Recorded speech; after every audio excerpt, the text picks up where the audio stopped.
Hi guys. I don't know why I'm already laughing, but I did say I was gonna do this stream. And remember how I asked you yesterday, do you want me to just read one book, or do you want me to read all the books? And then you guys said all the books, you could make a series out of it. And I was like, haha, you've fallen into my trap. I'm kidding, there was no trap. I didn't know what I was gonna do until yesterday. Not even yesterday, it was like I woke up today morning and I was like, I should read Twilight on stream, it'll be fun. And then the thought just kind of stuck with me throughout the whole day. Literally, I am at work typing away, and all I can think about, like, the same thought just keeps coming in my head again and again. Read Twilight during stream, read Twilight during stream, read Twilight during stream. And I was like, fucking fine. I don't know what demon has possessed me, like Stephanie Mayer. What have you done to me? I have no idea. But I was like, fine, fuck it, we'll do it. We'll read Twilight on stream. Now listen, this is not gonna be like an ASMR or anything like that. No, I personally don't have the voice for ASMR. Like, I can't go like, hi guys. That cracks me up for some reason.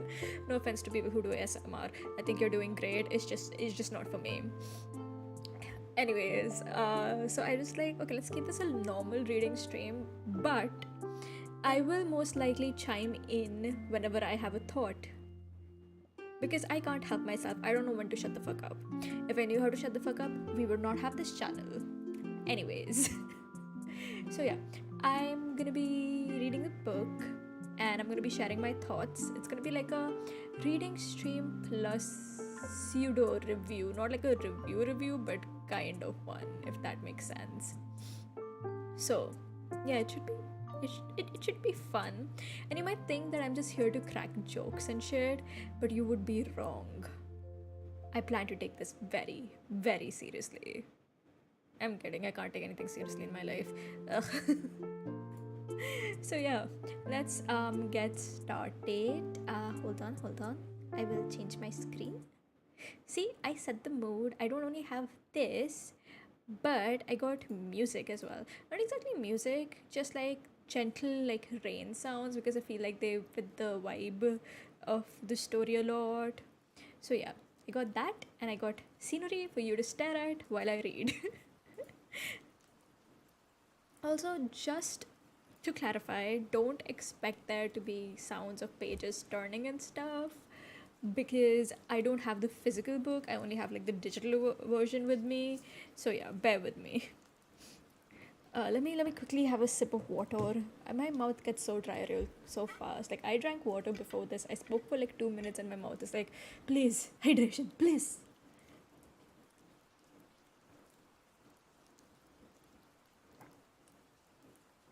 Okay, hydrating is complete.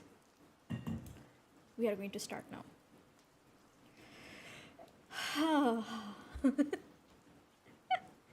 Why am I laughing? I gotta take. Okay. I'm gonna take this seriously now. Not really, I won't. So yes, we are starting with the first book, which is Twilight by Stephanie Meyer, the international bestseller. Oh boy. Okay. Preface. I'd never given much thought to how I would die, though I had reason enough in the last few months. But even if I had, I would not have imagined it like this. I stared without breathing across the long room into the dark eyes of the hunter, and he looked pleasantly back at me. Surely it was a good way to die in the place of someone else, someone I loved, noble even. That ought to count for something. I knew that if I'd never gone to Forks, I wouldn't be facing death now. But terrified as I was, I couldn't bring myself to regret the decision.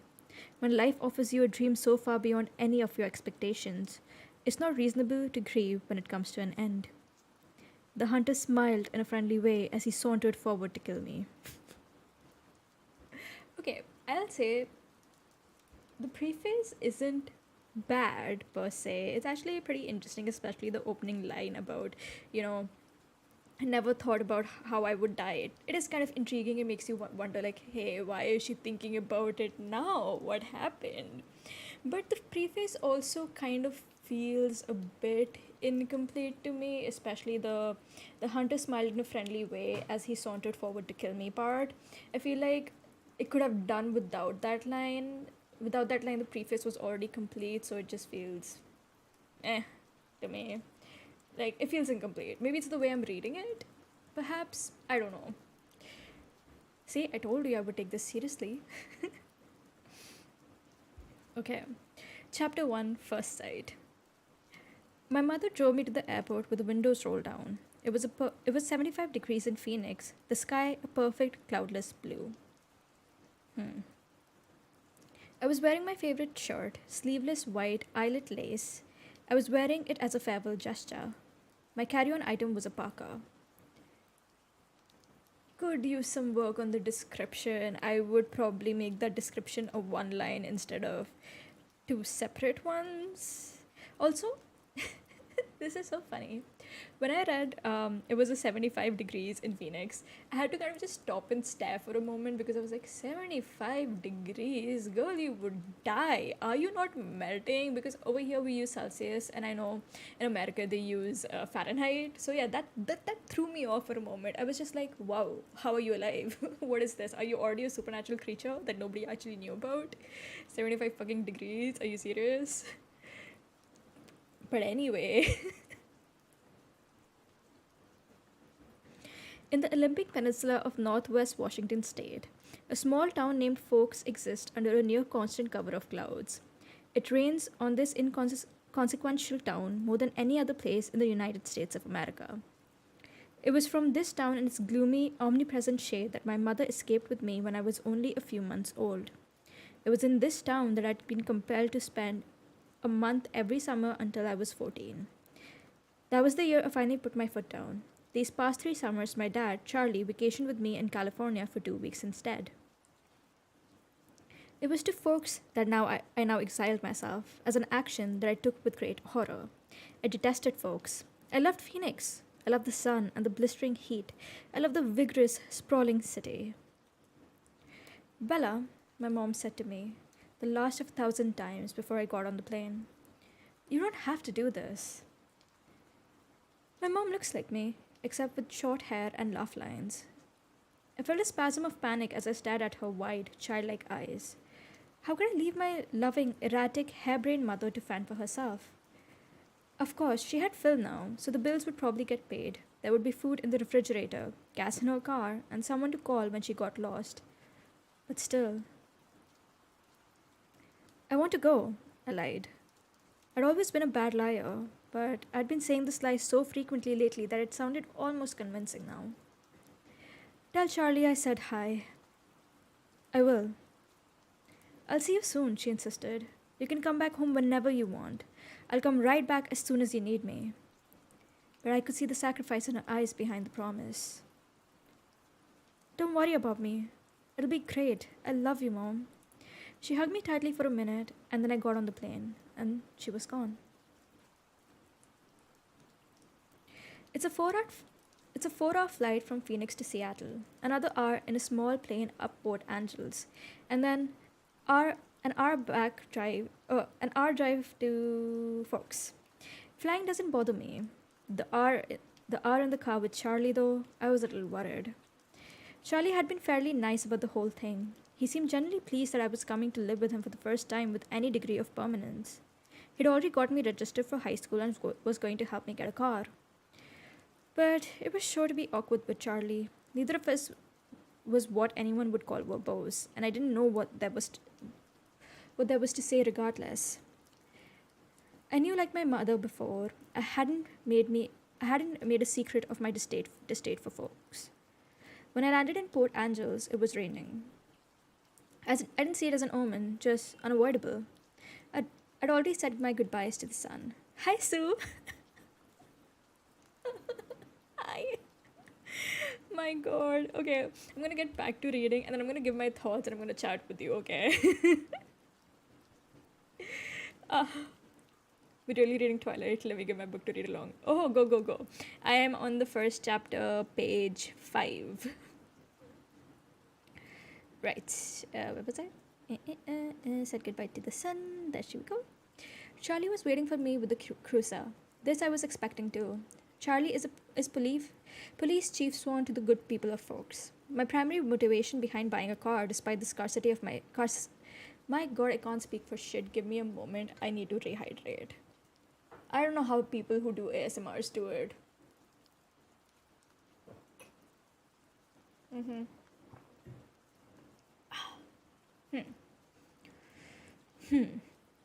Right. Charlie was waiting for me with the cruiser. This I was expecting too. Charlie is police chief sworn to the good people of folks. My primary motivation behind buying a car, despite the scarcity of my funds, was that I refused to be driven around town in a car with red and blue lights on top. Nothing slows down traffic like a cop. Charlie gave me an awkward, one-armed hug when I stumbled my way off the plane. It's good to see you, Bells, he said, smiling as he automatically caught and studied me. You haven't changed much. How's Renee? Mom's fine. It's good to see you too, Dad. I wasn't allowed to call him Charlie to his face. I had only a few bags. Most of my Arizona clothes were too permeable for Washington. My mom and I had pooled our resources to supplement my winter wardrobe, but it was still scanty. It all fit easily into the trunk of the cruiser. I found a good car for you. Really cheap, he announced when we were strapped in. What kind of car? I was suspicious of the way he said good car for you, as opposed to just good car. Well, it's a truck actually, a Chevy. And where did you find it? Do you remember Billy Black down Liphe? Liphe is the tiny Indian reservation on the coast. No. He used to go fishing with us during the summer, Charlie prompted. That would explain why I didn't remember him. I do a good job of blocking painful, unnecessary things from my memory. My god, Bella, please. He's in a wheelchair now, Charlie continued when I didn't respond, so he can't drive anymore. And he offered to sell me his truck cheap. What year is it? I could see from his change of expression that this was the question he was hoping I wouldn't ask. Well, Billy's done a lot of work on the engine. It's only a few years old, really. I hoped he didn't think so little of me as to believe I would give up that easily. When did he buy it? He bought it in 1984, I think. Did he buy it new? Well, no. I think it was new in the early 60s or late 50s at the earliest, he admitted sheepishly. Dad, I don't really know anything about cars. I wouldn't be able to fix it if anything went wrong and I couldn't afford a mechanic. Really, Bella, the thing runs great. They don't build them like that anymore. The thing, I thought to myself. It had possibilities, as a nickname at the very least. How cheap is cheap? After all, that was the part I couldn't compromise on. Well, honey, I kind of already bought it for you, as a homecoming gift. Charlie peeked sideways at me with a hopeful expression. Wow, free. You know what? Relatable. That was relatable. You don't need to do that, Dad. I was going to buy myself a car. I don't mind. I want you to be happy here.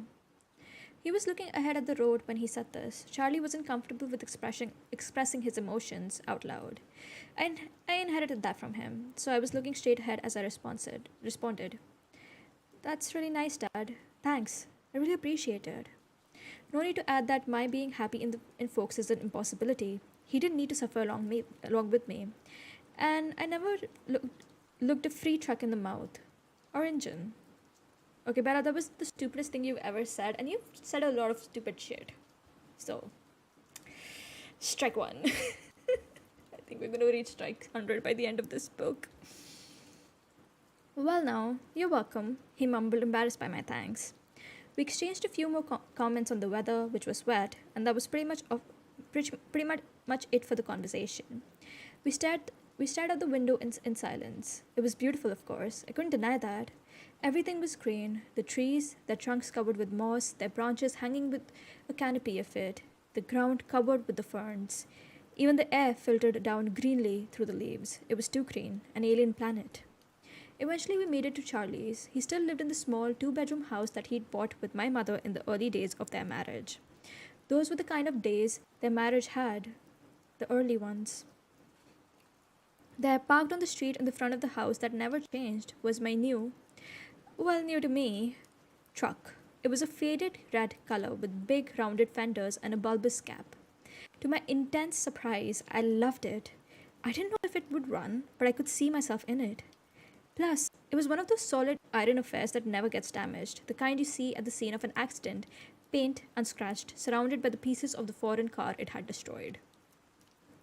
Girl, who are you planning to kill? Like, I know you don't like folks, but I don't think you can just run people over just to get your frustration out. But okay, go off, queen. Who am I to stop you? A girl's gotta have hobbies, I guess. Wow, Dad, I love it. Thanks. Now, my horrific day tomorrow would be just as much dreadful. I wouldn't be faced with the choice of either walking 2 miles in the rain to school or accepting a ride in the chief's cruiser. I'm glad you liked it, Charlie said gruffly, embarrassed again. It took only one trip to get all my stuff upstairs. I got the west bedroom that faced over the front yard. The room was familiar. It had belonged to me since I was born. The wooden floor, the light blue walls, the peaking ceiling, the yellow lace curtain around the window. These were all part of my childhood. The only changes Charlie had ever made were switching the crib for a bed and adding a desk as I grew. The desk now held a second-hand computer with the phone line for the modem stapled along the floor to the nearest phone jack. This was a stipulation for my mother so that we could stay in touch easily. The rocking chair from my baby days was still in the corner. Ah, modem. Vehicular manslaughter first in town would be crazy.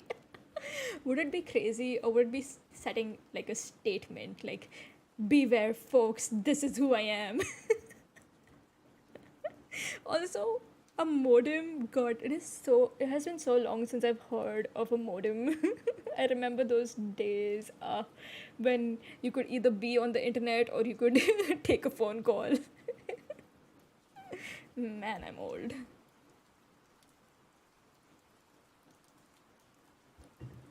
Okay. There was only there was only one bathroom at the top of the stairs, which I would have to share with Charlie. I was trying not to dwell too much on that fact. One of the best things about Charlie is he doesn't hover. He left me alone to unpack and get settled, a feat that would have been altogether impossible for my mother. It was nice to be alone, not to have to smile and look pleased, a relief to stare dejectedly out the window at the sheeting rain and let just a few tears escape. I wasn't in a mood to go on a real crying jag. I would save that for bedtime when I would have to think about the coming morning.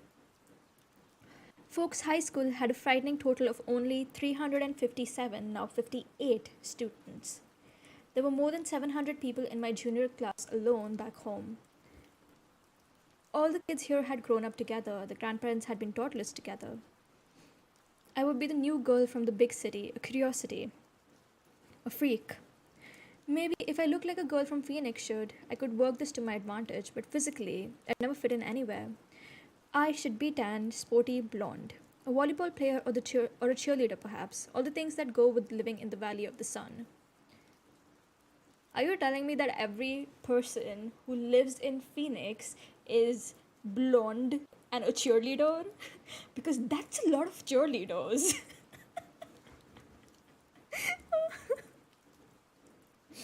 Oh my god.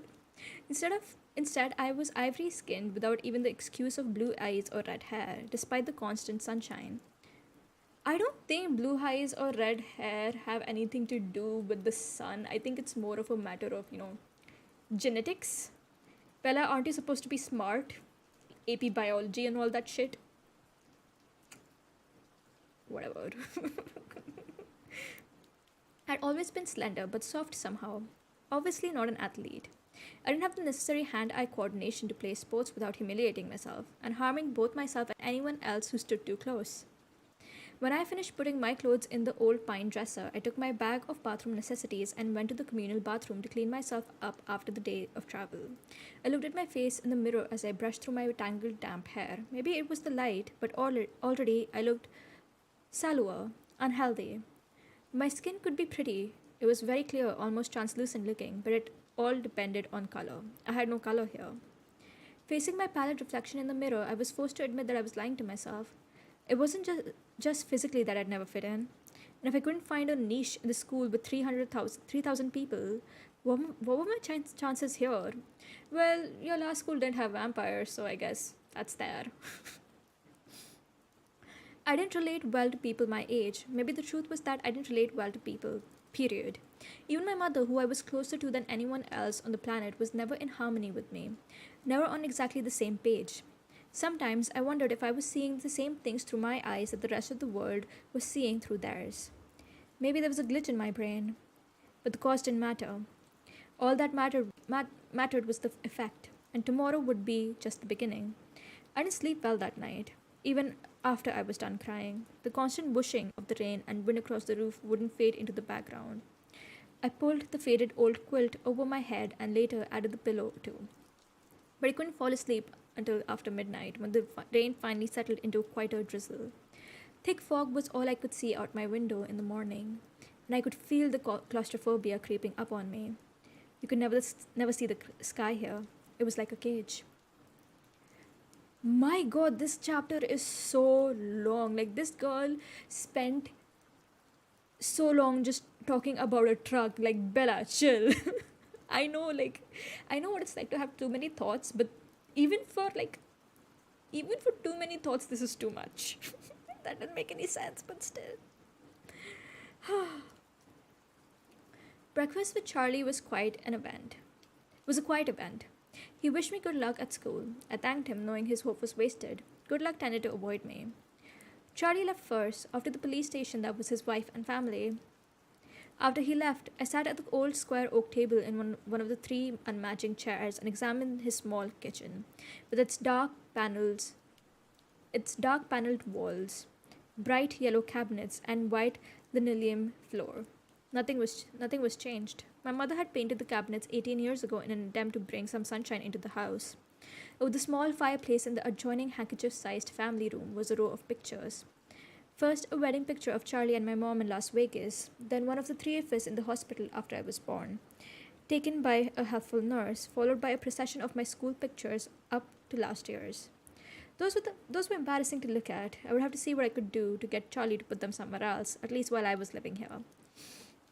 It was impossible, being in the house, not to realize that Charlie had never gotten over my mom. It made me uncomfortable. I didn't want to be early to school, but I couldn't stay in the house anymore. I donned my jacket, which had the feel of a biohazard suit, and headed out into the rain. It was just drizzling still, not enough to soak me through immediately as I reached for the house key that was always hidden under the eaves by the door and locked up. The sloshing of my new waterproof boots was unnerving. I missed the normal crunch of gravel as I walked. I couldn't pause and admire my truck again as I wanted. I was in a hurry to get out of the misty wet that swirled around my head and clung to my hair under my hood. Inside the truck, it was nice and dry. Either Billy or Charlie had obviously cleaned it up, but the tan upholstered seats still smelled faintly of tobacco, gasoline, and peppermint. The engine started quickly, to my relief, but loudly, roaring to life, and then idling at a top volume. Well, a truck this old was bound to have a flaw. The antique radio worked, a plus that I hadn't expected. Finding the school wasn't difficult, though I'd never been there before. The school was like most other things, just off the highway. It was not obvious that it was a school, not only the sign which declared it to be the Folks High School made me stop. It looked like a collection of matching houses, built with maroon-colored bricks. There were so many trees and shrubs I couldn't see its size at first. Where was the feel of institution? I wondered nostalgically. Where were the chain link fences, the what? The metal detectors? The metal detectors? America, are you okay? Why do you all have metal detectors at your school? I'm sorry, this is like the first I've heard of this. Boy. I parked in front of this first building, which had a small sign over the door reading front office. No one else was parked there, so I was sure it was off limits, but I decided I would get directions inside instead of circling around in the rain like an idiot. I stepped unwillingly out of the toasty truck cab and walked down a little stone path lined with dark hedges. I took a deep breath before opening the door. Guns and other weapons, unfortunate. who's bringing that to school? You know what? I'm not gonna ask because I've seen the news. I hope it gets better for you all because that's not safe at all. Like, I couldn't imagine.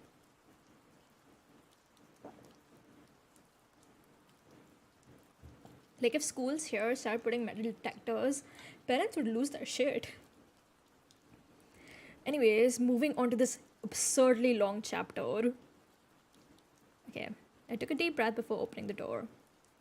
Inside, it was brightly lit and warmer than I'd hoped. So, wait, girl has a problem with cold and wet things. Now she has a problem with a room that's bright and warm. What do you want, Bella? What do you want? The office was small, a little waiting area with padded folding chairs, orange flecked commercial carpet notices, and awards cluttering the walls, a big clock ticking loudly. Plants grew everywhere in large plastic pots as if there wasn't enough greenery outside. The room was cut in half by a long counter, cluttered with wire baskets full of papers and brightly colored flyers taped to its front. There were 3 desks behind the counter, one of which was manned by a large, red-haired woman wearing glasses. She was wearing a purple t-shirt, which immediately made me feel overdressed. The red-haired woman looked up. "Can I help you?" "I'm Isabella Swan," I informed her, and saw the immediate awareness light her eyes. I was expected, a topic of gossip no doubt, daughter of the chief's flighty ex-wife come home at last. "Of course," she said. She dug through a precariously stacked pile of documents on her desk till she found the one she was looking for. "I have your schedule right here and a map of the school." She brought several sheets to the counter to show me. She went through my classes for me, highlighting the best route to each on the map, gave me a slip to have each teacher sign, which I was to bring back at the end of the day. She smiled at me and hoped, like Charlie, that I would like it here in Folks. I smiled back as convincingly as I could. This is also, I think, something that I found strange because we don't actually change classes over here unless you have something like biology, like you have to go to the lab or something. Over here, the teachers come to your class. Like, you have one classroom and the teachers keep changing, but you stay in the classroom. The only time you're changing your classroom is like when you have something like an extracurricular activity like PE or dance. Yeah, we used to have dance classes. Or you have labs, so you have to go to the chemistry lab or the biology lab. But it's never for like all subjects. So this was something new to me. Okay, anyways, carrying on.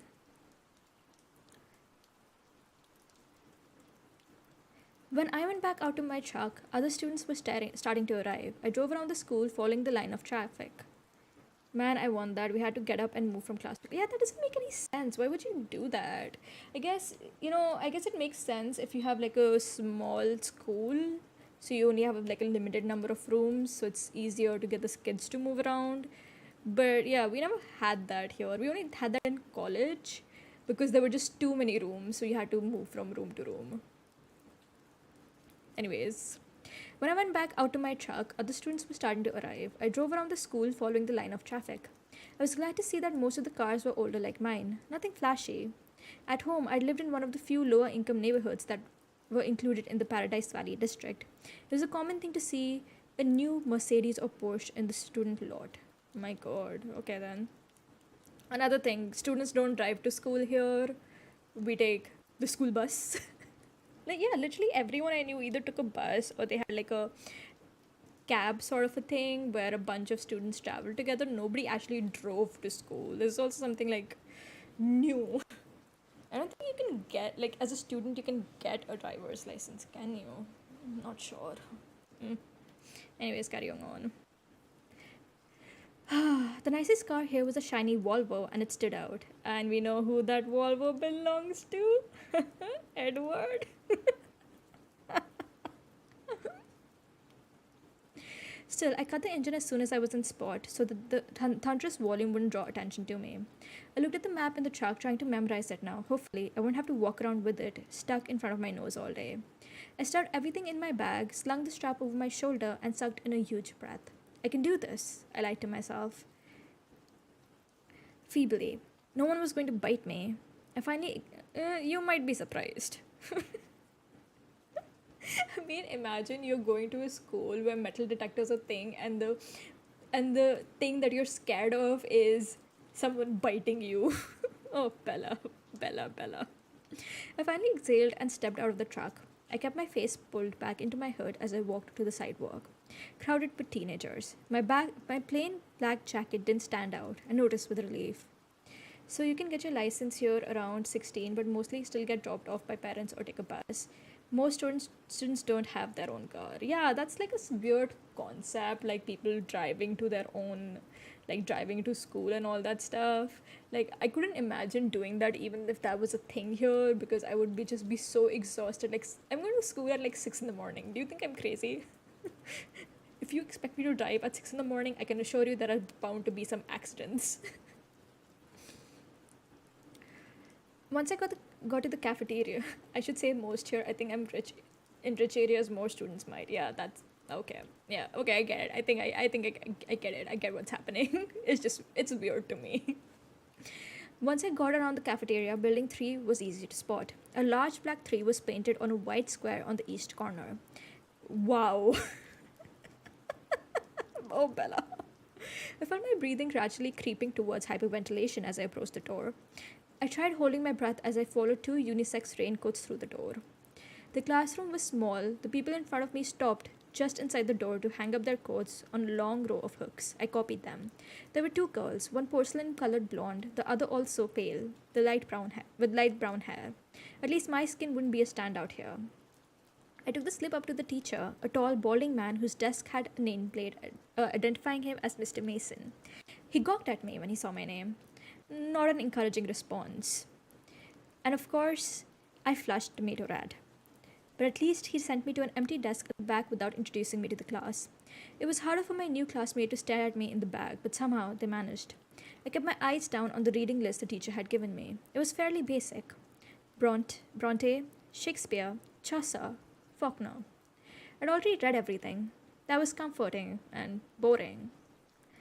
I wondered if my mom would send me my folder of old essays or if she would think that was cheating. I went through different arguments with her in my head while the teacher droned on. When the bell rang, a nasal buzzing sound, a gangly boy with skin problems and hair back black as an oil slick leaned across the aisle talked to me. You're Isabella Swan, aren't you? He looked like the overly helpful chess club type. Okay, what is this, an otome game? Already like putting people in stereotypes. You're this character trope. You're this trope. You're this trope. This is the nerd otaku. No, not otaku. What was it? Megane. This is the Megane kun. Bella, I corrected. Everyone within a 3-seat radius turned to look at me. Where's your next class? He asked.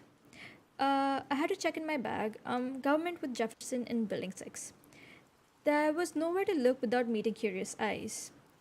I'm headed towards Building 4. I could show you the way. Definitely over-helpful. I'm Eric, he added. I smiled tentatively. Thanks. We got our jackets and headed out in the rain, which had picked up. I could have sworn several people behind us were close enough to eavesdrop. I hope I wasn't getting paranoid. Wow, okay. Does nothing happen in this school that they're just like listening to this conversation where the two of them are like, hi, how are you? I'm good, how are you? I'm good too.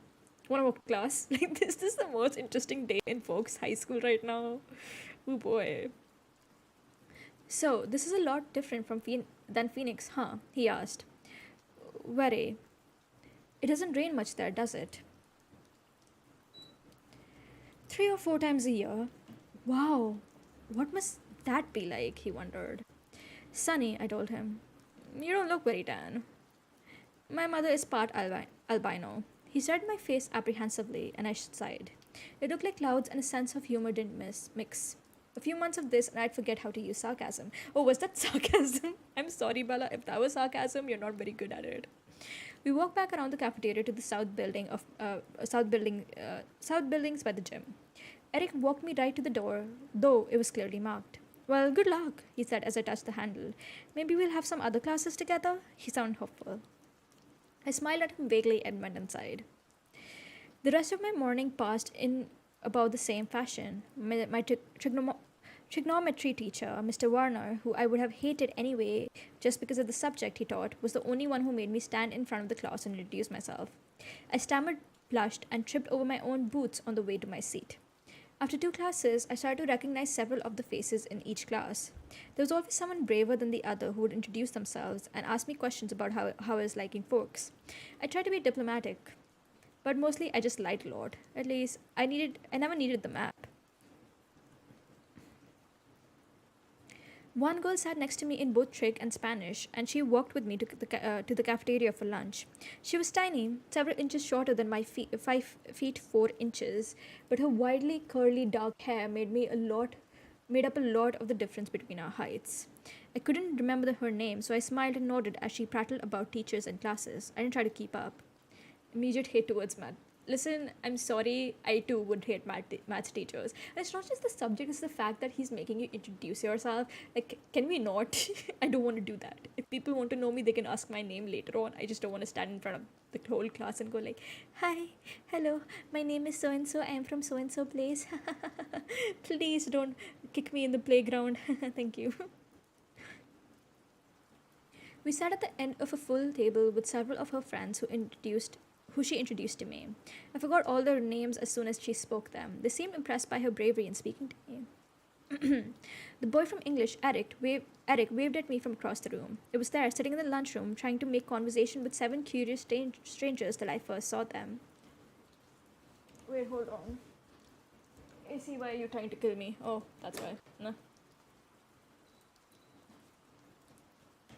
Okay. We are finally getting to the vampires. We went through 18 pages to get to this point. This is just chapter 1. 18 fucking pages. Boy, Bella. They were sitting in the corner of the cafeteria, as far away from where I sat as possible in the long room. There were 5 of them. They weren't talking and they weren't eating, though they each had a tray of untouched food in front of them. They weren't gawking at me, unlike most of the other students, so it was safe to stare at them without fear of meeting an excessively interested pair of eyes. But it was none of these things that caught and held my attention. They didn't look anything alike. Of the 3 boys, one was big, muscled like a serious weightlifter, with dark curly hair. Another was taller, leaner, but still muscular and honey blonde. The last was lanky, less bulky, with untidy bronze-colored hair. He was more boyish than the others, who looked like they could be in college or even teachers here rather than students. The girls were opposite. The tall one was statuesque. She had a beautiful figure, the kind you saw on the cover of the Sports Illustrated swimsuit issue, the kind that made every girl around her take a hit on her self-esteem just by being in the same room. Her hair was golden, gently waving to the middle of her back. The short girl was pixie-like, thin in the extreme, with small features. Her hair was a deep black, cropped short and pointing in every direction. And yet they were all exactly alike.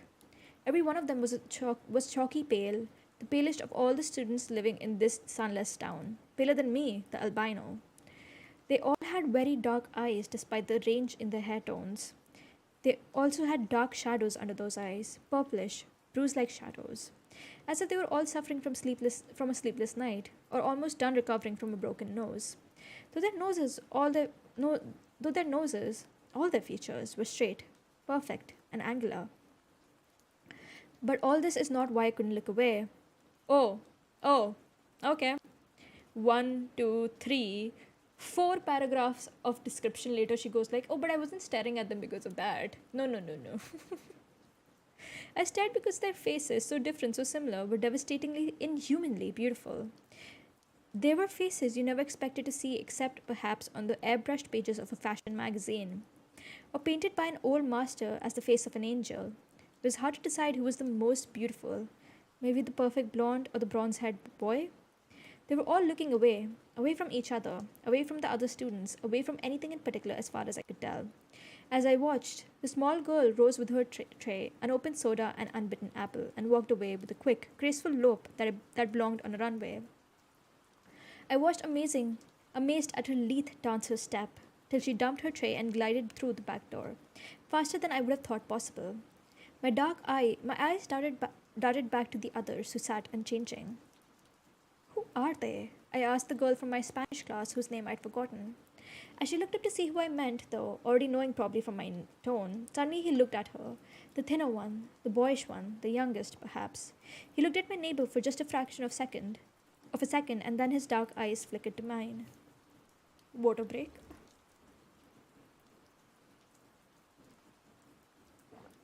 Okay. He looked away quickly, more quickly than I could, though in a flush of embarrassment as I dropped my eyes at once. In that brief flash of a glance, his face held nothing of interest. It was as if she had called his name and he looked up in involuntary response, already having decided not to answer. My neighbor giggled in embarrassment, looking at the table like I did. That's Edward and Emmett Cullen, and Rosalie and Jasper Hale. The one who left was Alice Cullen. They all lived together with Dr. Cullen and his wife. She said this under her breath. I glanced sideways at the beautiful boy who was looking at his tray now, picking a bagel to pieces with long, pale fingers. His mouth was moving very quickly, his perfect lips barely opening. The other three still looked away, and yet I felt he was speaking quietly to them. Strange, unpopular names, I thought. The kind of names grandparents had. But maybe that was in vogue here, small town names. I finally remembered that my neighbor was called Jessica, a perfectly common name. There were two girls named Jessica in my history class back home. Isn't Edward and Jasper and even Alice a pretty common name? Really? I thought those names were pretty common. Maybe that's just me. Okay, anyways. They are very nice looking. I struggled with the conspicuous understatement. Yes! Jessica agreed with another giggle. They're all together though, Emmett and Rosalie and Jasper and Alice, I mean, but they live together. Her voice held all the shock and condemnation of the small town. I thought critically, but if I was being honest, I had to admit that even in Phoenix it would cause gossip. Which ones are the Cullens? They don't look related. Oh, they're not. Dr. Cullen is really young, in his 20s, early 30s.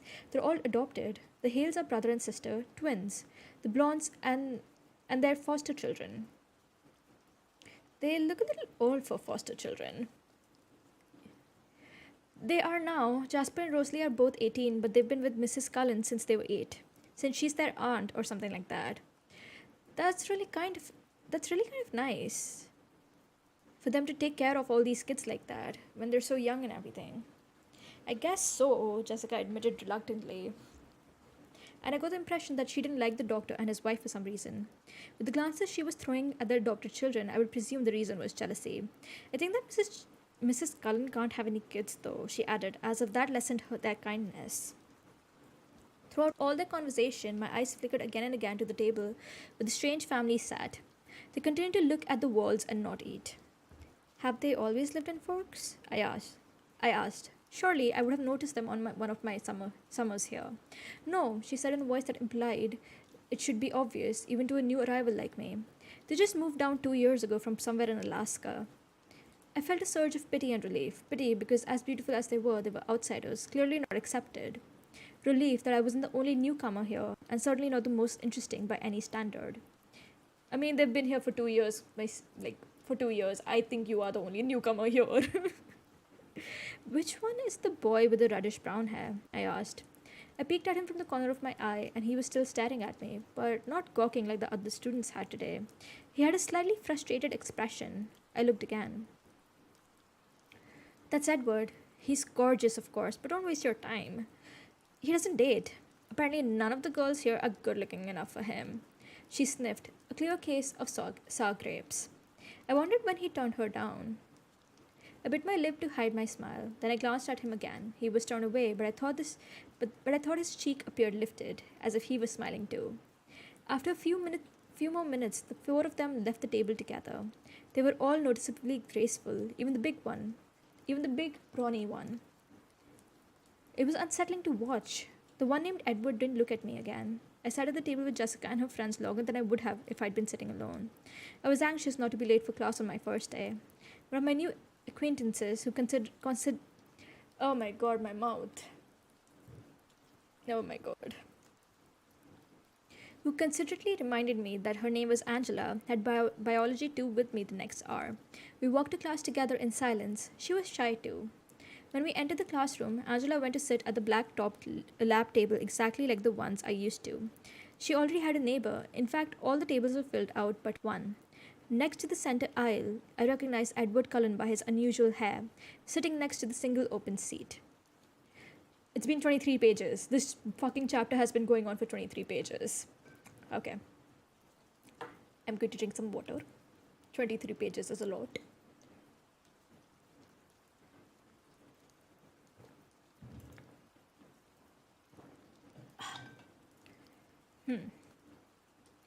As I walked down the aisle to introduce myself to the teacher and get my slip signed, I was watching him surreptitiously.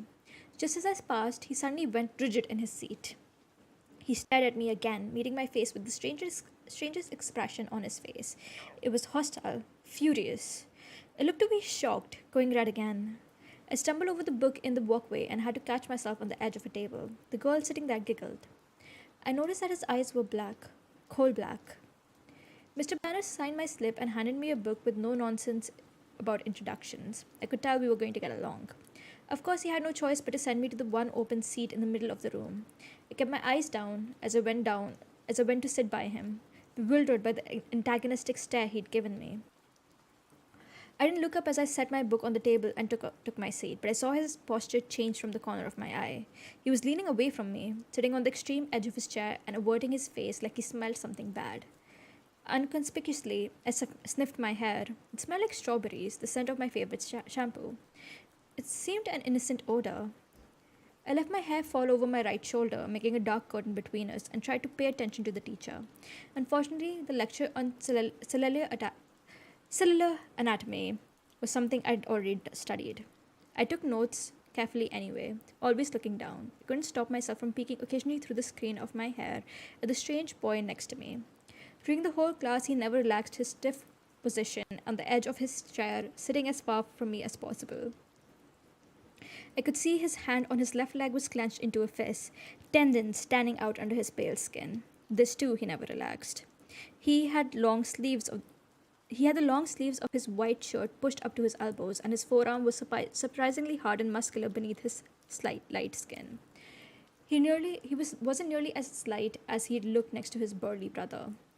The class seemed to drag on longer than the others. Was it because the day was finally coming to a close, or because I was waiting for his tight fist to loosen? It never did. He continued to sit so still it looked like he wasn't breathing. What was wrong with him? Was this normal behavior? I questioned my judgment on Jessica's bitterness at lunch today. Maybe she was not as resentful as I thought. Oh boy. It couldn't have anything to do with me. He didn't know me from Eve. He didn't know me from Eve? Who talks like that? Bella, are you sure you're not the person who's like pretty old-fashioned? I peeked at him one more time and regretted it. He was glaring down at me again, his black eyes full of revulsion. As I flinched away from him, shrinking against my chair, the phrase, "if looks could kill," suddenly ran through my mind. Oh, sweetie, it's not his looks that want to kill you. I can assure you of that. At that moment, the bell rang loudly, making me jump, and Edward Cullen was out of his seat. Fluidly, he rose. He was much taller than I thought, his back to me, and he was out the door before anyone else was out of their seat. I sat frozen in my seat, staring blankly after him. He was so mean. It wasn't fair. I began gathering up my things slowly, trying to block the anger that filled me, for fear my eyes would tear up. For some reason, my temper was hardwired to my tear ducts. I usually cried when I was angry, a humiliating tendency. "Aren't you Isabella Swan?" A male voice asked. I looked up to see a cute, baby-faced boy, his pale blonde hair carefully gelled into orderly spikes, smiling at me in a friendly way. He obviously didn't think I smelled bad. "Bella," I corrected him with a smile. "I'm Mike." "Hi, Mike. Do you need any help finding your next class?" "I'm headed to the gym, actually. I think I can find it." "That's my next class, too." He seemed thrilled, though it wasn't that big of a coincidence in a school this small. We walked to a class together. He was a chatterer. He supplied most of the conversation, which made it easy for me. He lived in California till he was 10, so he knew how I felt about the sun. It turned out he was in my English class, too. He was the nicest person I had met today. But as we were entering the gym, he asked, "So, did you stab Edward Cullen with a pencil or what? I've never seen him act like that." I cringed. So I wasn't the only one who had noticed, and apparently that wasn't Edward's usual behavior. I decided to play dumb. "Was that the boy I sat next to in biology?" I asked artlessly. "Yes," he said. He looked like he was in pain or something. "I don't know," I responded. I never spoke to him. "He's a weird guy." Mike lingered by me instead of heading to the dressing room. "If I were lucky enough to sit by you, I would have talked to you." I smiled at him before walking through the girls' locker room. He was friendly and clearly admiring, but it wasn't close enough to ease my irritation. This is another weird thing, okay? So here's the thing. When we have something like, okay, we don't have gym, we call it physical education here. So when we have PE classes, we actually wear our uniforms to the school. So we have like a separate PE uniform that we wear. It's usually like pants and a shirt. I went to an all girls school until middle school. So for the middle school, we used to wear like a white shirt with like a white skirt with a colored shirt. We were divided into houses. So and each house was represented by a color. So you had yellow, blue, red, and green. So we used to wear that to school. There was nothing like a locker room or somewhere you would change your clothes. So this is a bit surprising to me. And then yeah, we never had locker rooms or anything. You just wear your PE's clothes to school. I smiled at him before walking through the girls' locker room. He was friendly and chatty, friendly and clearly admiring, but it wasn't enough to ease my irritation. The gym teacher, Coach Clapp, found me a uniform but didn't make me dress down for today's class. At home, only 2 years of RE was required. Here, PE was mandatory all 4 years. Folks was literally my personal hell on earth. Hi, welcome. I watched 4 volleyball games running simultaneously. Oh my god. Remembering how many injuries I had sustained and inflicted playing volleyball, I felt nauseated. The final bell rang at last. I walked down to the office to turn my paperwork. The rain had drifted away, but the wind was strong and colder. I wrapped my arms around myself. When I walked into the warm office, I almost turned around and walked back out. Wait, hold on. Actually, there was something I wanted to do. I completely forgot. Cha-cha. Wait. Better. Reading your favorite title. Not my favorite. My favorite would be Aragon. Interesting. I'm so used to changing in locker rooms, I found that normal. Yeah, we don't have locker rooms here. You just wear your sports uniform to school and then back home. Yes, where was I? Aha. Edward Cullen stood at the desk in front of me. I recognized again that tousled bronze hair. He didn't appear to notice the sound of my entrance. Stood pressed against the back wall, waiting for the receptionist to be free. He was arguing with her in a low, attractive voice. I quickly picked up the gist of the argument. He was trying to trade from sixth hour biology to any other time. I couldn't believe this was about me. It had to be something else, something that had happened before I entered the biology room. The look on his face must have been about another aggravation entirely. It was impossible that this stranger could take such a sudden, intense dislike to me. Wait, Aragon reading man. Oh my god. Okay, we're gonna finish this series and maybe I'll do an Aragon reading after that. I want to read Aragon again. Man, I miss Aragon.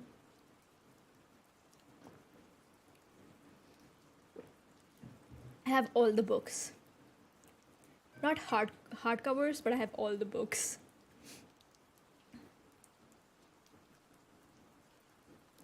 Right. The door opened. I just couldn't believe this was about me. It had to be something else. Something that happened before I entered the biology room. The look on his face must have been about another aggravation entirely. It was impossible that this stranger could take such a sudden, intense dislike to me. The door opened again and the cold wind suddenly gusted through the room, rustling the papers on the desk, swirling my hair around my face. The girl who came in merely stepped to the desk, placed a note in the wire basket, and walked out again. But Edward Cullen's back stiffened, and he turned slowly to glare at me. His face was absurdly handsome, with pierced, hate-filled eyes. Oh my god. Oh my god. Focus, Bella. Focus on this man who hates you. Don't focus on the fact that he's handsome. Like, honestly, if I was in her place and somebody was glaring at me for no reason, I would have flipped them off. But you do you, Bella. You do you. For an instant, I felt a thrill of genuine fear, raising the hair on my arms. The look only lasted a second, but it chilled me more than the freezing wind. He turned back to the receptionist. Never mind then, he said hastily in a voice like velvet. I can see that it's impossible. Thank you so much for your help. And he turned around on his heel without another look at me and disappeared out the door. I went meekly to the desk, my face white for once instead of red, and handed her the signed slip. How did your first day go, dear? The receptionist asked maternally. Fine, I lied, my voice weak. She didn't look convinced. When I got to the truck, it was almost the last car in the lot. It seemed like haven, already the closest thing to home I had in this damp green hole. I sat inside for a while, just staring out the windshield blankly, but soon I was cold enough to need the heater, so I turned the key, and the engines roared to life. I headed back to the house, fighting tears the whole way there. Okay, now I kind of feel bad for her. Like, imagine it's like your first day at school and some person is just glaring at you for no reason. Like, you've literally done nothing to them and they just seem to hate you. It can be overwhelming.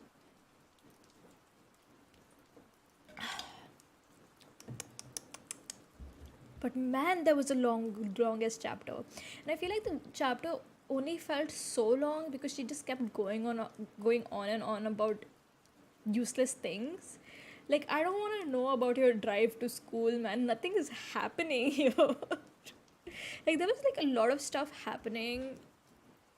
Like, there was just like a lot of irrelevant details before we got to the point where she met Edward. And I know that this was to set up like her friends like Jessica and Mike and all those people, but god, it felt way too long. It was like literally, how many pages is this? 29 fucking pages. My god. Bella. Please, let's get to the point faster, shall we? Okay. Chapter 2. Open book. The next day was better and worse. It was better because it wasn't raining. The clouds were dense and opaque. It was easier because I knew what to expect of my day. Mike came by to sit with me in English and walk me to my next class with Chess Club Eric glaring at him all the while. That was nurturing. People didn't look at me quite as much as they had yesterday. I sat with a big group at lunch that included Mike, Erica, Jessica, and several other people whose names and faces I now remembered. I began to feel like I was treading water instead of drowning in it. It was worse because I was tired. I still couldn't sleep with the wind echoing around the house. It was worse because Mr. Warner called me in trig when my hand wasn't raised and I had the wrong answer. It was miserable because I had to play volleyball, and the one time I didn't cringe out of the way of the wall, I hit my teammate in the head with it. And it was worse because Edward Cullen wasn't in school at all. All the morning I was dreading lunch, fearing his bizarre glares. Part of me wanted to confront him and demand to know what his problem was. When I was lying sleepless in bed, I even imagined what I would say. But I knew myself too well to think I would have the but I knew myself too well to think I would really have the guts to do it. I made the cowardly lion look like the Terminator. Cowardly lion? What about Edward glaring at you made you think that he was a lion? Oh, Bella. Nobody talks like this. Like, okay, hear me out though. If someone was glaring at you, would you call them a cowardly lion, or would you call them that little bitch? Is it just me?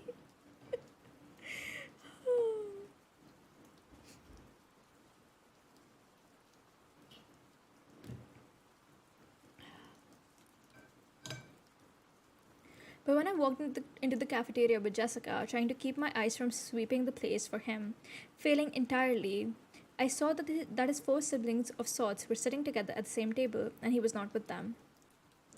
Mike intercepted us and steered us to his table. Not even little, like, fuck you, ho. Yeah, exactly. Bella, you are far too nice. I would have a new cuss word for that person, like, every time I thought of them. Mike intercepted us and steered us to his table. Jessica seemed elated by the attention, and her friends quickly joined us, but as I tried to listen to their easy chatter, I was terribly uncomfortable, waiting nervously for the moment he would arrive. I hoped that he would simply ignore me when he came and prove my suspicions false. He didn't come, and as time passed, I grew more and more tense. I walked to biology with more confidence when by the end of lunch he still hadn't showed. Mike, who was talking in the qualities of a golden retriever, walked faithfully by my side to class. I held my breath at the door, but Edward Cullen wasn't there either. I exhaled and went to my seat. Mike followed, talking about an upcoming trip to the beach. He lingered by my desk till the bell rang. Then he smiled at me wistfully and went to sit by a girl with braces and a bad perm. It looked like I was going to have to do something about Mike. It wouldn't be easy. In a town like this, where everyone lived on top of everyone else, diplomacy was essential. I had never been enormously tactful. I had no practice dealing with overly friendly boys. I was relieved that I had the desk to myself, that Edward was absent. I told myself that repeatedly, but I couldn't get rid of the nagging suspicion that I was the reason he wasn't there. It was ridiculous and egotistical to think that I could affect anyone that strongly. It was impossible. And yet I couldn't stop worrying that it was true. Why are you worried though? Like, if he's not there because of you, that's like, it seems like his own problem. But whatever.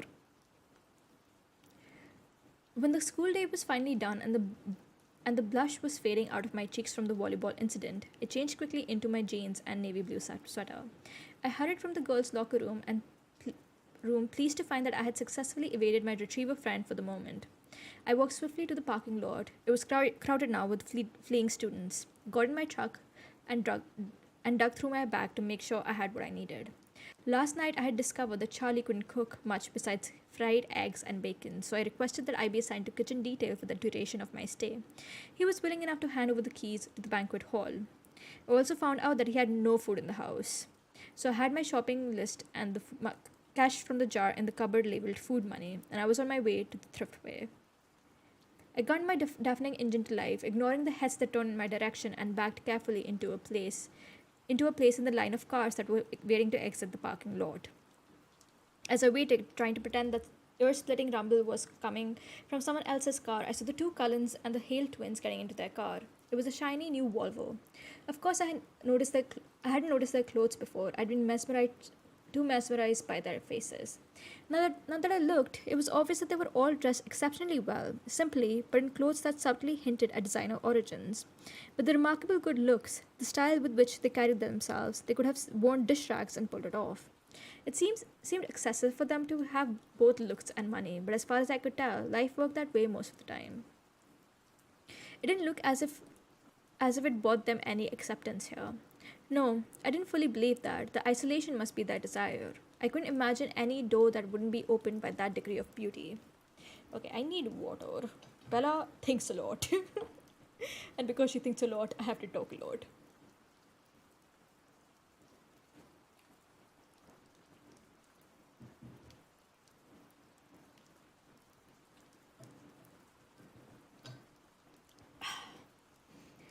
Okay. They looked at my noisy truck as I passed them, just like everyone else. I kept my eyes straight forward and was relieved when I was finally free of the school ground. The thriftway was not far from the school, just a few streets south of the highway. It was nice to be inside the supermarket. It felt normal. I did the shopping at home, and I did the shopping at home, and fell into the pattern of familiar tasks gladly. Wait. Oh, that confused me for a bit when she said I did the shopping at home because I was associating home with folks and she's actually talking about Phoenix. My god. So I was like, wait, if you did all the shopping online, why are you here, ma'am? The store was big enough inside that I couldn't hear the tapping of the rain on the roof to remind me where I was. When I got home, I unloaded all the groceries, stuffing them in wherever I could find an open space. I hoped Charlie wouldn't mind. I wrapped potatoes in foil and stuck them in the oven to bake, covered a steak in marinade, and balanced it on top of the carton of eggs in the fridge. When I was finished with that, I took my book bag upstairs. Before staring at my homework, I changed into a pair of dry sweats, pulled my damp hair into a ponytail, and checked my email for the first time. I had 3 messages. See, this whole paragraph here is the reason why I feel like there's way too much happening in a chapter, even though there's actually nothing going on. Stephanie may have predicted the future. Like she talks about these random things. Like I don't think anybody cares about your your first shopping experience in folks. I feel like you could just cut that, like put a pause and move on to something else, and like just like this way too much stuff, irrelevant details. Okay, anyways. Bella, my mom wrote, write me as soon as you get in. Tell me how your flight was. Is it raining? I miss you already. I'm almost finished packing for Florida, but I can't find my pink blouse. Do you know where I put it? Phil says hi. Mom. I sighed and went to the next. It was sent 8 hours after the first. Bella, she wrote, why haven't you emailed me yet? What are you waiting for? Mom. The last was from this morning. Isabella, if I haven't heard from you by 5:30 p.m. today, I'm calling Charlie. I checked the clock. I still had an hour, but my mom was well known for jumping the gun. Mom, calm down. I'm writing now. Don't do anything rash. Bella. I sent that and began again. Mom, everything is great. Of course, it's raining. I was waiting for something to write about. School isn't bad, just a little repetitive. I met some nice kids who sit by me at lunch. Your blouse is at the dry cleaners. You were supposed to pick it up Friday. Charlie bought me a truck. Can you believe it? I love it. It's really old, but really sturdy, which is good, for me. I miss you too. I'll write again soon, but I'm not going to check my email every 5 minutes. Relax, breathe. I love you. Bella. Okay, this is also so surprising to me because if this was an Indian mom, you wouldn't have 3 messages. No, no, no, baby. You would have 50 missed calls. And you would also have a slipper waiting for you home with your name on it. Like she is gonna beat your ass. My god, I can't believe she got away with missing 3 texts. I miss one call and it's like hell on earth. I decided to read Wuthering Heights, the novel we were currently studying in English, yet again for the fun of it. And that's what I was doing when Charlie came home. Me, but a belt instead of a slipper. Man, Bella, you're so unrelatable. I lost track of time and I hurried downstairs to take the potatoes out and put the steak into the broil. Bella, my father called out when he heard me on the stairs. Who else? I thought to myself. Hey Dad, welcome home. Thanks. He hung up his gun belt and stepped out of his boots as I bustled about the kitchen. As far as I was aware, he'd never shot the gun on the job, but he kept it ready. When I came here as a child, he would always remove the bullets as soon as he walked in the door. I guess he considered me old enough now not to shoot myself by accident, and not depressed enough to shoot myself on purpose. Boy, that got dark. Okay, Bella. What's for dinner? He asked wearily. My mother was an imaginative cook, and her experiments weren't always edible. I was surprised and sad that he seemed to remember that far back. Steak and potatoes, I answered, and he looked relieved. He seemed to feel awkward standing in the kitchen doing nothing. He lumbered into the living room to watch TV while I worked. We were both more comfortable that way. I made a salad while the steaks cooked and set the table. I called him in when dinner was ready, and he sniffed appreciatively as he walked into the room. Smells good, pal. Thanks. We sat in silence for a few minutes. It wasn't uncomfortable. Neither of us were bothered by the quiet. In some ways, we were well suited for living together. So, how did you like school? Have you made any friends? He asked as he was taking seconds. Well, I have a few classes with a girl named Jessica. I sit with her sit with her friends at lunch, and there's this boy Mike who's very friendly. Everybody seems pretty nice, with one outstanding exception. That must be Mike Newton. Nice kid, nice family. His dad owns a sporting goods store just outside of town. He makes a good living off all the backpackers who come through here. Wow, thank you for this bit of information that I'm never going to be using, Dad. Do you know the Cullen family? I asked hesitantly. Dr. Cullen's family? Sure, Dr. Cullen's a great man. The kids, are a little different. They don't seem to fit in very well at school. Charlie surprised me by looking angry. People in this town, he muttered. Dr. Cullen is a brilliant surgeon who could probably work in any hospital in the world, make 10 times the salary he would get here. He continued getting louder. We're lucky to have him, lucky that his wife wanted to live in a small town. He's an asset to the community, and all those kids are well behaved and polite. I had my doubts when they first moved in with all those adopted teenagers. I thought we might have some problems with them, but they're all very mature. I haven't had one speck of trouble from any of them.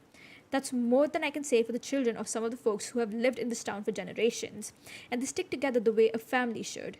Camping trips every other weekend, Just because they're newcomers, people have to talk. Damn, Charlie. Are you sure you just admire Dr. Cullen and you don't have a crush on Dr. Cullen? Because if you have a crush on Dr. Cullen, I would totally understand. I too would have a crush on Dr. Cullen.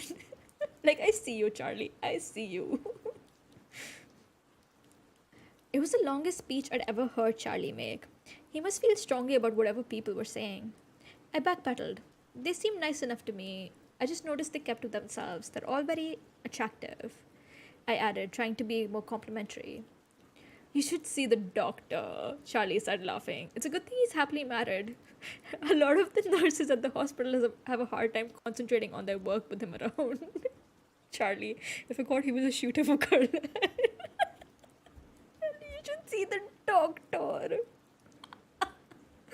Oh, Charlie, you so have a crush. You so have a crush. But you know what? I get it. I get it. Is it weird? I'm just like in my head thinking of a Charlie X Carlisle fanfic. Oh my god. We lapsed back into silence when he finished eating. He cleared the table while I started on the dishes. He went back to the TV, and after I finished washing the dishes by hand, no dishwasher, went upstairs, unwillingly to work on my math homework. I could feel a tradition in the making. Now you're not weird for that, Kazim. I'm gonna tell you what that fanfiction is gonna be about once I'm done with this, because damn, this is a long chapter as well. That night, it was finally quiet. I fell asleep quickly, exhausted. The rest of the week was uneventful. I got used to the routine of my classes. By Friday, I was able to recognize, if not name, almost all the students at school. In gym, the kids on my team learned not to pass me the ball and to step quickly in front of me if the other team tried to take advantage of my weakness. I happily stayed out of their way. Edward Cullen didn't come back to school. Every day, I watched anxiously until the rest of the Cullens entered the cafeteria without him. Then I could relax and join the lunchtime conversation. Mostly it centered around a trip to Liphe Ocean Park in 2 weeks that Mike was putting together. I was invited, and I had agreed to go. More out of politeness than desire. Beaches should be hot and dry. By Friday, I was perfectly comfortable entering my biology class. No longer worried that Edward would be there. For all I knew, he had dropped out of school. I tried not to think about him, but I couldn't totally suppress the worry that I was responsible for his continued absence, ridiculous as it seemed. My first weekend in Forks passed without incident. Charlie, unused to spending time in the usually empty house, worked most of the weekend. I cleaned the house, got ahead on my homework, and wrote my mom a much more bogusly cheerful email. I did drive to the library Saturday, but it was so poorly stocked that didn't bother to get a card. I would have to make a date to visit Olympia or Seattle soon and find a good bookstore. I wonder idly what kind of gas mileage the truck got, and shuddered at the thought. The rain stayed soft over the weekend. Quiet, so I was able to sleep. People greeted me in the parking lot Monday morning. I didn't know all their names, but waved back and smiled at everyone. It was colder this morning, but happily not raining. In English, Mike took his accustomed seat by my side. We had a pop quiz on Wuthering Heights. It was straightforward, very easy.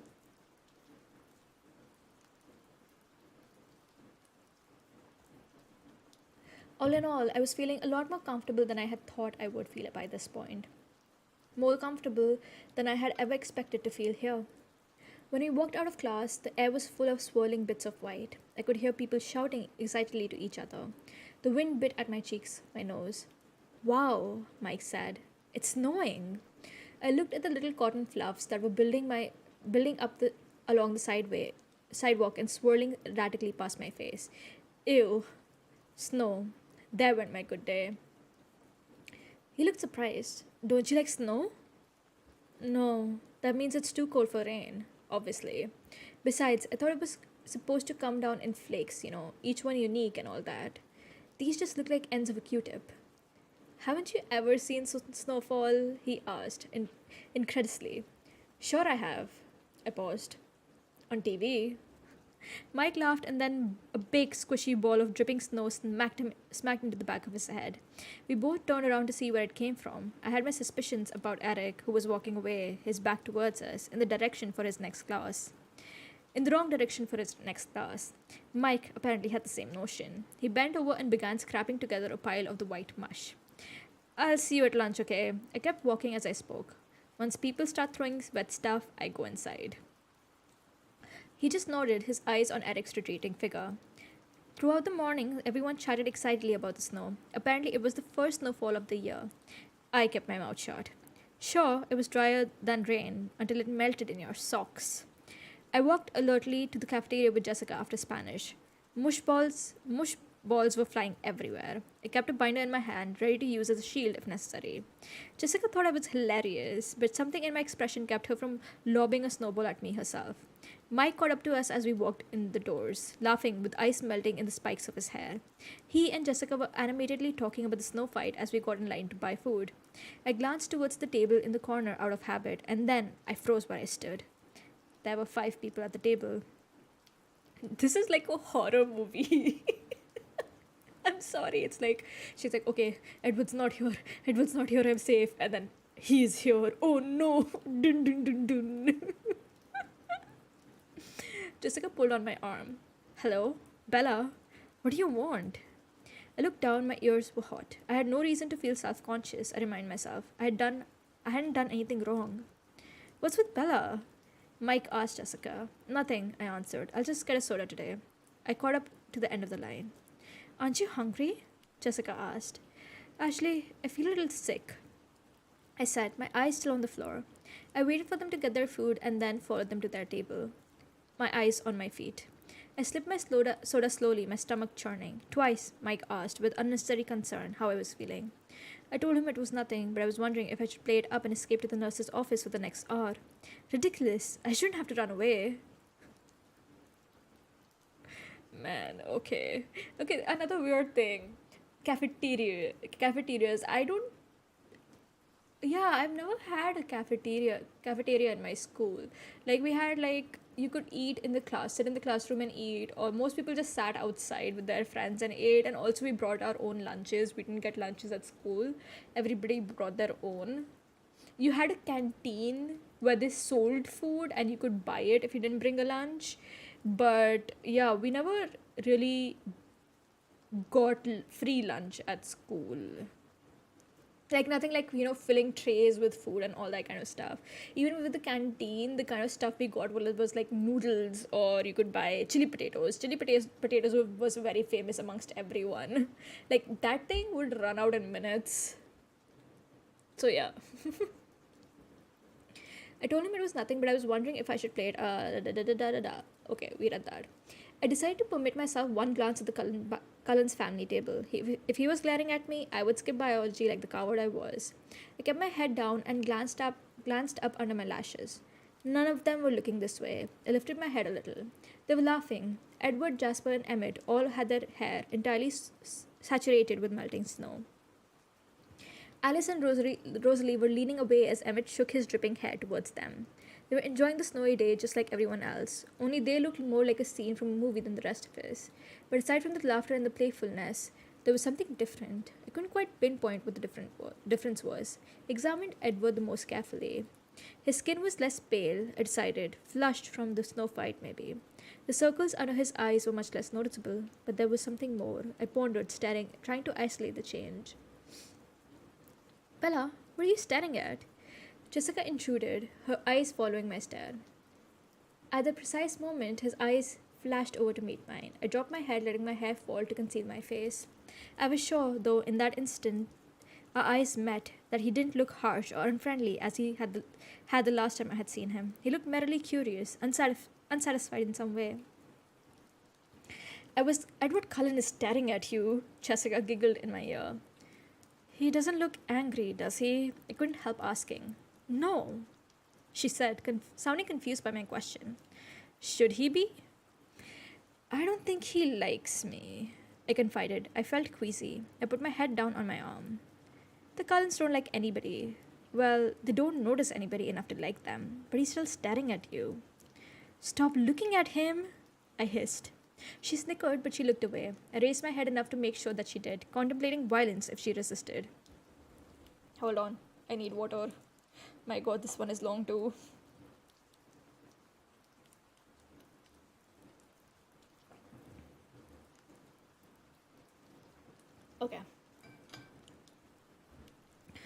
For the rest of the lunch hour, I very carefully kept my eyes at my own table. I decided to honor the bargain I'd made with myself. Since he didn't look angry, I would go to biology. My stomach did frighten little flips at the thought of sitting next to him again. I didn't really want to walk to class with Mike as usual. He seemed to be he seemed to be a popular target for the snowball snipers. But when we went to the door, everyone beside me groaned in unison. It was raining, washing all the traces of snow away in clear, icy ribbons down the side of the walkway. I pulled my hood up, secretly pleased. I would be free to go straight home after gym. Mike kept up a string of complaints on the way to Building 4. Once inside the classroom, I saw with relief that my table was empty. Mr. Banner was walking around the room, distributing one microscope and box of slides to each table. Class didn't start for a few minutes, and the room buzzed with conversation. I kept my eyes away from the door, doodling idly on the cover of my notebook. I heard very clearly when the chair next to me moved, and my eyes stayed carefully focused on the pattern I was drawing. "Hello," said a quiet, musical voice. I'm sorry, I cannot imitate a quiet, musical voice. I don't know what a musical voice sounds like. I looked up, stunned that he was speaking to me. He was sitting as far away from me as the desk allowed, but his chair was angled towards me. His hair was dripping wet, disheveled. Even so, he looked like he'd just finished shooting a commercial for hair gel. His dazzling face was friendly, open, a slight smile on his flawless lips, but his eyes were careful. "My name is Edward Cullen," he continued. "I didn't have a chance to introduce myself last week. You must be Bella Swan." My mind was spinning with confusion. Had I made up the whole thing? He was perfectly polite now. I had to speak. He was waiting, but I couldn't think of anything conventional to say. "How do you know my name?" I stammered. He laughed, a soft, enchanting laugh. "Oh, I think everyone knows your name. The whole town's been waiting for you to arrive." I grimaced. I knew it was something like that. "No," I persisted stupidly. "I meant, why did you call me Bella?" He seemed confused. "Do you prefer Isabella?" "No, I like Bella, but I think my dad must call me Isabella behind my back. That's what everyone here seems to know me as." I tried to explain, feeling like an utter moron. "Oh," he let it drop. I looked away awkwardly. Yeah, that was a weird conversation. Like, "How do you know my nickname? Huh? How do you know my nickname? Like, you've been telling everyone about it, girl, calm down." Oh my god, Bella. Thankfully, Mr. Banner started class at the moment. I tried to concentrate as he explained the lab we would be doing today. The slides in the box were out of order. Working as lab partners, we had to separate the slides of onion root dip cells into the phases of mitosis they represented and label them accordingly.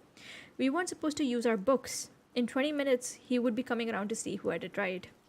My god, I don't remember doing anything like this in school. I remember preparing a slide once, but like nothing like this. But that was also because we didn't have the equipment to give everyone the lab equipment needed for it.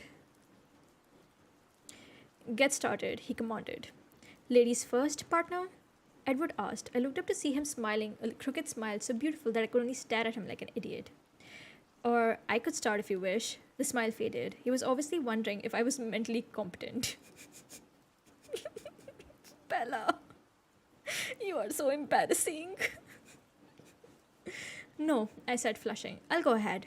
I was showing off just a little. I'd already done this lab, and I knew what I was looking for. It should be easy. I snapped my first slide into place under the microscope and adjusted it quickly to the 40x objective. I studied the slide briefly. A crooked man with a crooked smile. Does Edward Cullen maybe live in abandoned hotels and classrooms and... My mind went there too. Dinner time with Crooked Man. Nothing beats dinner time with Crooked Man. "No, I'll go ahead. I was showing off just... already that. My assessment was confident. Prophase. "Do you mind if I look?" he asked as I began to remove the slide. His hand caught mine to stop me as he asked. His fingers were ice cold, like he'd been holding them in the snowdrift before class. But that wasn't why I jerked my hand away so quickly. When he touched me, it stung. It stung my hand as if an electric current had passed through it. "I'm sorry," he muttered, pulling his hand back immediately. However, he continued to reach for the microscope. I watched him, still staggered, as he examined the slide for an even shorter time than I had. Profess, he agreed, writing it neatly in the first space of our worksheet. He swiftly switched out the first slide for the second and then glanced at it curiously. Anaphase, he murmured, writing it down as he spoke. I kept my voice indifferent. May I? He smirked and pushed the microscope towards me. I looked through the eyepiece eagerly, only to be disappointed. Dang it, he was right. See, this is the part. Like, I was like, why did they take away all of Bella's personality? She is awkward and embarrassing, but she's also kind of sassy. Like, okay, I see you. Slide 3. I held out my hand without looking at him. He handed it to me. It seems like he was being careful not to touch my skin again. I took the most fleeting look I could manage. Interface. I passed him the microscope before he could ask for it. He took a swift peek and then wrote it down. I would have written it while he looked, but his clear, elegant script intimidated me. I didn't want to spoil the page with my clumsy scrawl. We were finished before anyone else was. I could see Mike and his partner comparing 2 slides again and again, and another group had their book open under the table, which left me with nothing to do but try not to look at him, unsuccessfully. I glanced up and he was staring at me, the same inexplicable look of frustration in his eyes. Suddenly, I identified the subtle difference in his face. Did you get contacts? I blurted out unthinkingly. He seemed puzzled by my unexpected question. No. Oh, I mumbled. I thought there was something different about your eyes. He shrugged and looked away. In fact, I was sure there was something different. I vividly remember the flat black color of his eyes the last time he'd glared at me, the color that was striking against the background of his pale skin and his urban hair. Today, his eyes were a completely different color, a strange ochre, darker than butterscotch, but with the same golden tone. I didn't understand how that could be unless he was lying for some reason about contacts. Or maybe Folks was making me crazy in the literal sense of the word. I looked again. His hands were clenched into fists again. Mr. Banner came to our table then to see why we weren't working. He looked over our shoulders to glance at the completed lab and then stared more intently to check answers. So, Edward, didn't you think Isabella should get a chance with the microscope? Mr. Banner asked. Bella, Edward automatically corrected. Ashley, she identified 3 of the 5. Mr. Banner looked at me now. His expression was skeptical. Have you done this lab before? He asked. I smiled sheepishly. Not with the onion root. Whitefish blastula? Yeah. Mr. Banner nodded. Were you in an advanced placement program in Phoenix? Yes. Well, he said after a moment, I guess it's good you two were lab partners. He mumbled something else as he walked away. After he left, I began doodling on my notebook again. It's too bad about the snow, isn't it? Edward asked. I had the feeling that he was forcing himself to make small talk with me. Paranoia swept over me again. It looked like he had heard my conversation with Jessica at lunch and was trying to prove me wrong. Not really, I answered honestly instead of pretending to be normal like everyone else. I was still trying to dislodge the stupid feeling of suspicion and I couldn't concentrate. You don't like the cold? It wasn't a question. Or the wet. Folks must be a difficult place for you to live, he mused. You have no idea, I muttered darkly. He looked fascinated by what I said. For some reason, I couldn't imagine. His face was such a distraction that I tried not to look at it any more than courtesy Ashley demanded. Why did you come here then? No one had asked me that, not straight out like he did, demanding. It's complicated. I think I can keep up, he pressed. I paused for a moment and then made the mistake of meeting his gaze. His dark gold eyes confused me, and I answered without thinking. My mother got remarried, I said. That doesn't sound too complex, he disagreed, but he was suddenly sympathetic. When did that happen? Last September. My voice sounded sad, even to me. And you don't like him? Edward surmised, his tone all still kind. No, Phil is fine. Too young maybe, but nice enough. Why didn't you stay with them? I couldn't fathom his interest, but he continued to stare at me like with his penetrating eyes, as if my dull life story was somehow vitally important. Phil travels a lot. He plays ball for a living. Have I heard of him? He asked, smiling in response. Probably not. He doesn't play well. Strictly minor league. He moves around a lot. And your mother sent you there so that she could travel with him. He said it as an assumption again, not a question. My chin raised a fraction. No, she did not send me here. I sent myself. His eyebrows knit together. I don't understand, he admitted, and he seemed unnecessarily frustrated by that fact. I sighed. Why was I explaining this to him? He continued to stare at me with obvious curiosity. She stayed with me at first, but she missed him. It made her unhappy, so I decided it was time to spend some quality time with Charlie. My voice was glum by the time I finished. But now you're unhappy, he pointed out. And? I challenged. That isn't saying fair, he shrugged, but his eyes were still intense. I laughed without humor. Hasn't anyone told you? Life isn't fair. Oh my god, what is this conversation? Like, it's so strangely intrusive. I believe I heard that somewhere before, he agreed dryly. So that's all, I insisted, wondering why he was still staring at me that way. His game became appraising. You put on a good show, he said slowly, but I'd be willing to bet that you're suffering more than you let anyone see.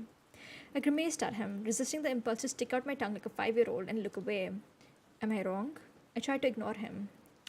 I didn't think so, he murmured smugly. Why does it matter to you? I asked, irritated. I kept my eyes away, watching the teacher make his round. That's a very good question, he muttered so quietly that I wondered if he was talking to himself. However, after a few seconds of silence, I decided that that was the only answer I was going to get. I sighed, scowling at the blackboard. Am I annoying you? He asked. He sounded amused. I glanced at him without thinking and told the truth again. Not exactly. I'm more annoyed at myself. My face is so easy to read. My mother always calls me her open book, I frowned. On the contrary, I find you very difficult to read. Despite everything that I had said and he'd guessed, he sounded like he meant it. You must be a good reader then, I replied. He smiled widely, flashing a set of perfect ultra-white teeth. Mr. Banner called the class to order then, and I turned with relief to listen. I was in disbelief that I just explained my dreary life to this bizarre, beautiful boy who may or may not despise me. My god. He seemed engrossed in our conversation, but now I could see, from the corner of my eye, that he was leaning away from me again, his hands gripping the edge of the table with unmistakable tension. I tried to appear attentive, as Mr. Banner illustrated, with transparencies on the overhead projector, that what I had seen without difficulty through the microscope. But my thoughts were unmanageable. When the bell finally rang, Edward rushed as swiftly and as gracefully from the room as he had last Monday, and like last Monday, I stared at him in amazement. Okay, it's almost done. Mike stepped quickly to my side and picked up my books for me. I imagined him with a wagging tail. Man, I feel bad for Mike. He keeps getting stuck as the golden retriever. My guy never had a shot. Justice for Mike. That was awful, he groaned. They all looked exactly the same. You're lucky you had Cullen for a partner. I didn't have any trouble with it, I said, stung by his assumption. I regretted the snub instantly. I've done the lab before, though, I added before he could get his feelings hurt. Cullen seemed friendly enough today, he commented as we shrugged into our raincoats. He didn't seem pleased about it. I tried to sound indifferent. I wonder what was with him last Monday. I couldn't concentrate on Mike's chatter as we walked to Jim and RE. And Ari didn't do much to hold my attention either. Mike was on my team today. He chivalrously, oh my god, I can't pronounce that word. I'm sorry. Covered my position as well as his own, so my wool gathering was only interrupted when it was my turn to serve. Mike, through Bella's eyes, is like watching a poor puppy. He's trying his best, but it's just not good enough. He's just not Edward. My team dug warily out of the way every time I was up. The rain was just a mist as I walked to the parking lot, but I was happier when I was in the dry cab. I got the heater running, for once not caring about the mind-numbing roar of the engine. I unzipped my jacket and put the hood down and fluffed my damp hair so the heater could dry it out on the way home. I looked around me to make sure it was clear. That's when I noticed the still, white figure. Edward Cullen was leaning against the front door of his Volvo, 3 cars down from me, and staring intently in my direction. I swiftly looked away and threw the truck into reverse, almost hitting a rusty Toyota Corolla in my haste. Lucky for the Toyota, I stomped to the brake in time. It was just the sort of car that my truck would make scrap metal of. I took a deep breath, still looking out the other side of my car, and cautiously pulled it out again with greater success. I stared straight ahead as I passed the Volvo, but from a peripheral peek, I would swear I saw him laughing. Okay, we're gonna end here because these chapters are hella long and I don't have hella time. that was a weird sentence. I'm sorry. I was going for like a theme, you see. Anyways, boy. There we go. Well, that was interesting, I would say. I have to say, Stephanie, like your writing isn't the best. Those chapters are so unbearably long. Like, I need you to cut down on those unnecessary details. I know you're trying to set up Bella's personality, but she just comes off as somebody who concentrates on the stupidest things ever. Like, I don't need to know when Bella like woke up, what she did as soon as she woke up. Did she brush her teeth? Did she take a shower? Did she just comb her hair and change her clothes and go to school? Reading Twilight after all these years, the fluff and padding. I know, right? 2 chapters in and I wanna bash my head against a wall because I'm like, Bella, hurry the fuck up, please, I'm begging you. But I would say chapter 2 was definitely improvement on chapter 1 because we got to see some conversation and finally got to see Bella have a personality. It's an embarrassing as fuck personality, but it's a personality. How do you know people call me Bella? Maybe because you've been telling everyone to call you Bella. God, she's so embarrassing. Oh, sweetie. Sweetie. Oh. Anyways, I shall wrap things up here because I have to sleep and also I'm hungry. So I'm gonna go. Thank you guys for hanging out with me and listening to me struggle to read a sentence without stammering like a little bitch. I'll see you next time. Bye bye.